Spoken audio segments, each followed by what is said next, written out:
timo más grande que existe es... yo soy tú. El problema es que el ego se esconde en el último lugar en el que buscaríamos, dentro de sí mismo. Disfraza sus pensamientos y los tuyos, sus sentimientos y los tuyos. Tú crees que tu ego eres tú. La necesidad de la gente de proteger su propio ego no conoce límites. Mentirán, engañarán, robarán, matarán y harán lo que sea para mantener lo que nosotros llamamos el valor del ego. La gente no tiene ni idea de que está en una carrera. No sabe que hay un ego, no conoce la distinción. Al principio a la mente le resulta difícil aceptar que en ella hay algo más, que hay algo de mayor valor y de mayor capacidad para poder discernir la verdad. En religión, el ego se manifiesta como el diablo. Y naturalmente nadie se da cuenta de lo listo que es el ego, porque creó al ego para que pudiéramos culpar a alguien.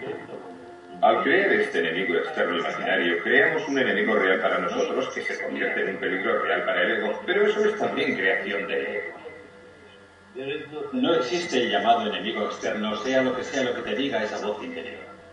Toda percepción de un enemigo es una proyección del ego como el enemigo.